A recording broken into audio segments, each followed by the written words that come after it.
Kalau Bapak Ibu ya membaca peraturan terkait dengan kenaikan jabatan fungsional, khususnya untuk yang menjadi profesor, itu masa kerja itu bukan lagi menjadi penentu untuk menjadi seorang profesor.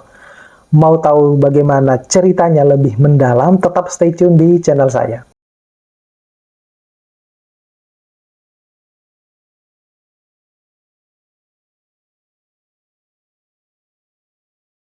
Assalamualaikum warahmatullahi wabarakatuh. Sebenarnya ini pernah saya bahas di kenaikan jabatan fungsional untuk menjadi profesor. Disclaimer dulu ya dari video ini, saya menyampaikan ini semata-mata hanya untuk sharing. Saya bukan seorang profesor, ya. Saya hanya seperti dosen biasa, tetapi lebih banyak mungkin bergaul dengan seorang profesor. Jadi banyak bertanya dengan beberapa orang profesor. Nah, saya rasa Bapak Ibu juga semacam itu ya. Nah, kali ini saya mau menjelaskan bahwa ternyata itu masa kerja itu bukan penentu kita untuk menjadi seorang profesor. Kenapa demikian? Karena setelah saya searching di Google, saya mendapatkan beberapa informasi bahwa kenyataannya saat ini itu banyak, ya bukan banyak ya.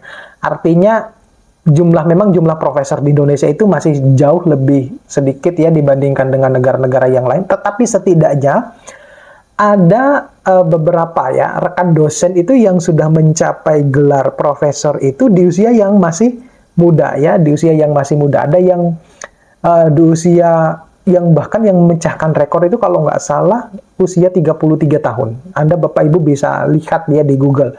Ada juga yang di bawah 39 tahun. Ya ada. Karena terakhir itu saya ngobrol dengan salah satu profesor sebelum terpecahkan ya ini ya. Salah satu profesor yang ada di universitas di Jawa Tengah, ya, alhamdulillah cukup dekat dengan saya juga.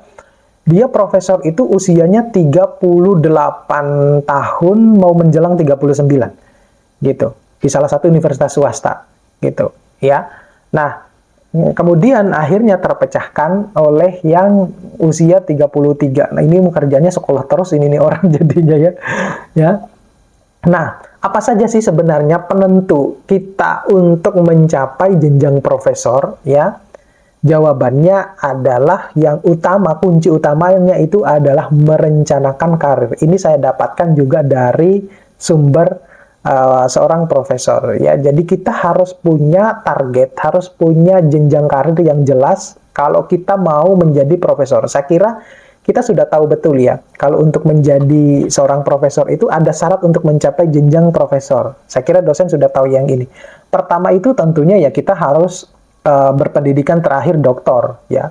Berbeda ya dengan kasusnya Pak siapa itu ya, yang lagi viral, ya sebenarnya viralnya sudah lama tetapi seiring dengan perkembangan zaman TikTok, Instagram, YouTube, itu terutama TikTok ya, akhirnya muncul kembali seorang yang tidak berpendidikan tetapi bisa dikatakan profesor yang di luar dari akademisi ya itu. Nah, tetapi pada generalnya umumnya di Indonesia itu adalah kalau kita mau mencapai jenjang profesor, yang pertama ya pendidikan terakhir harus doktor. Kemudian yang kedua itu kita harus memiliki publikasi-publikasi dalam jurnal internasional bereputasi ya. Tentunya ya saya sudah pernah membahas ya bedanya antara jurnal bereputasi, jurnal internasional bereputasi, dan jurnal internasional. Nanti saya akan cantumkan ya. Mungkin Anda Bapak Ibu bisa lihat di video ini. Linknya juga nanti akan saya cantumkan. Bapak Ibu bisa melihat bagaimana perbedaan antara jurnal internasional bereputasi dan jurnal internasional saja. Meskipun kedua-duanya adalah terindeks Scopus ya, ataupun indexing yang lain.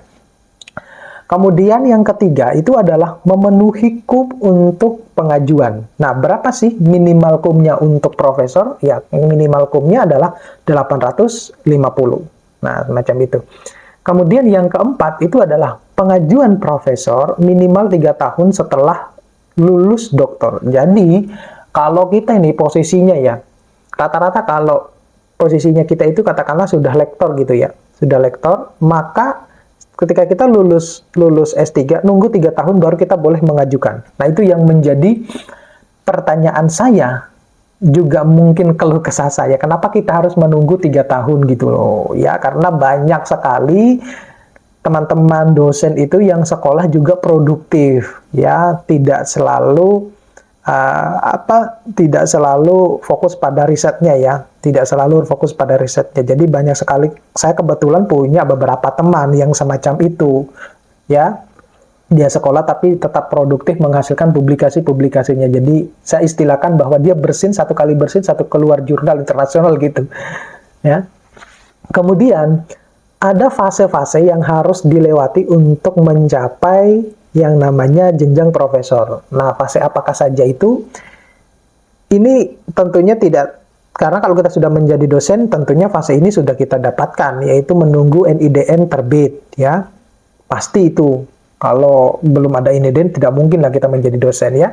Kemudian pengajuan jabatan fungsional yang pertama, ya, biasanya entah itu kalau dia lulus S2 berarti ya asisten ahli dulu, kalau dia lulus S3 untuk jabatan fungsional pertamanya ya berarti langsung lektor.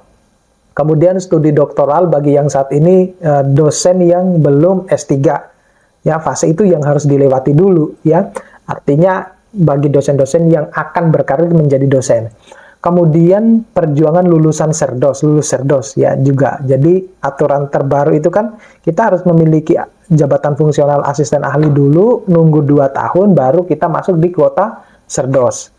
Gitu. Kemudian konsisten terhadap penelitian dan publikasi, ya. Itu tadi. Semuanya itu adalah kita merencanakan karir dosen, ya. Kalau misalnya kita sudah menjadi dosen tetapi tidak mau menulis, tidak mau mempublikasikan hasil-hasil penelitian kita, ya udah, jadi dosen biasa aja, kan gitu. Jangan bermimpi untuk menjadi profesor, ya. Tapi kalau bermimpi untuk menjadi profesor, ya Anda sudah punya planning, rencana apa yang harus dilakukan, ya. Konsisten terhadap penelitian dan publikasi. Kemudian yang berikutnya itu adalah semangat menembus publikasi internasional bereputasi. Ya, nah itu penting. Jadi ini memang belum pernah saya bahas ya, karena saya lagi menunggu momen yang tepat untuk bagaimana sih biar kita itu bisa menembus publikasi internasional. Oke, mudah-mudahan ini bisa bermanfaat. Sampai ketemu pada video-video berikutnya. Assalamualaikum warahmatullahi wabarakatuh.